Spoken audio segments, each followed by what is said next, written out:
Before I begin, I want to tell you that this Sunday at 8 p.m.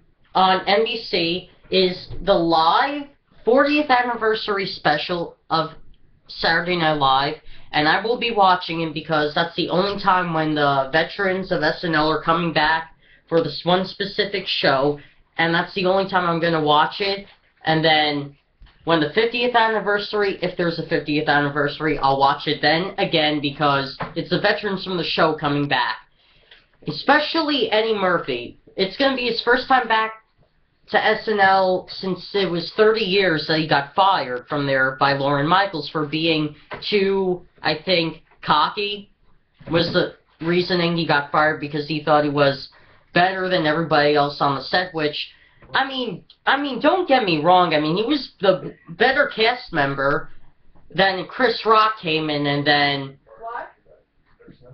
then Chris Rock came in after Eddie Murphy, and then it was after Chris Rock, then it was Tracy Morgan. So, you know what? I think things worked out better for Eddie Murphy after he left SNL. I mean, sure, he was in some horrible films, but there were some films that were good, like 1,000 Words. I know it's not a comedy, it's a dark comedy, but it's more of a drama of this guy who thought that as a salesman that he could sweet everybody into making a deal of a lifetime or a con deal of the lifetime that will only work out for Eddie Murphy's character's benefit but not for the person who he's selling the product to. But after this tree, and each leaf represents how many words he has left, and with 1,000 words that he has left to live to even tell people about, you know that he changes his life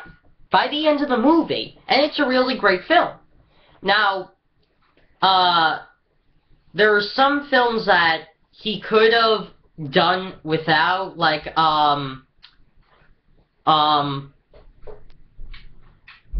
Pluto. Did I say the movie Pluto? Yeah, that movie was horrible. Even Eddie Murphy regrets making that film.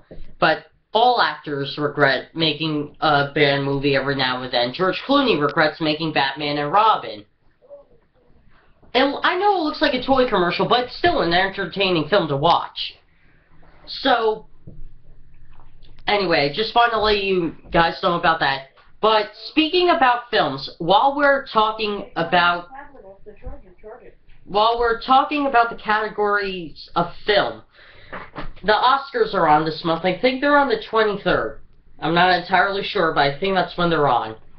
So, as you know, the Oscars every year, they have to nominate the worst of the worst, and they don't nominate the best movie. Although, the movies that are considered terrible are actually the good ones, because they actually have a plot line that you can follow.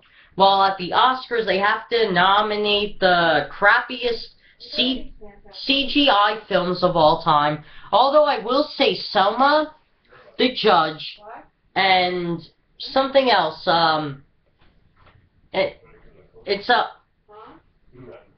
anyway,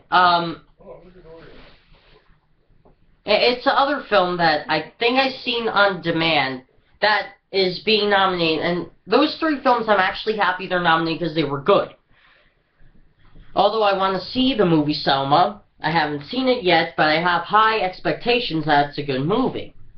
So, with that being said, WatchMojo.com I just watched a small little bit of a video, but yeah, they make a good point. A lot of movies today, the trailers, all you need to see is the trailer and it's like you've seen the movie.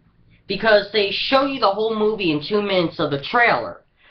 Now, I think the cinema should go back to its roots of trailers. See, if you look at my shirt, it says Jurassic Park, right? Well, just imagine this. Imagine the trailer. Steven Spielberg didn't give a lot away with the trailer. He gave maybe a scene or two away from the trailer, but other than that, it showed the picture of Jurassic Park, the title, and it showed Sam Neill, and then showed the other cast members, and then showed the T-Rex roaring. That's the trailer of Jurassic Park, and everybody's seen it in 1993, and it was a blockbuster hit because he didn't give anything away besides the T-Rex. But that's how trailers should be. If you look at trailers of the 1940s films like Citizen Kane or Casablanca, or even films of the 1930s, Gone with the Wind, Manhattan Melodrama, all they did, they had the names of the lead actors in the film and then the title. That was trailers for those movies. Maybe it was a scene or two that they gave away. But other than that, the trailers were like a minute long. And that's how those films were successful, because people could actually watch the film without the trailer giving the film away. So if you're a filmmaker, it doesn't matter which filmmaker you are. If you make movies for YouTube, like studio quality films for YouTube that people could watch for free, if you're watching this video right now, if you're a filmmaker for YouTube or a filmmaker for anything, and yes, I'm talking to you, George Lucas, if you're a filmmaker, don't give away the whole movie within 3 minutes of the trailer, because no one will be able to watch the movie with any surprise or suspense, whatever it is you're trying to make the movie, because you already given the movie away. People already seen the movie by watching your trailer. Think about it. That's all I have to say. Think about it.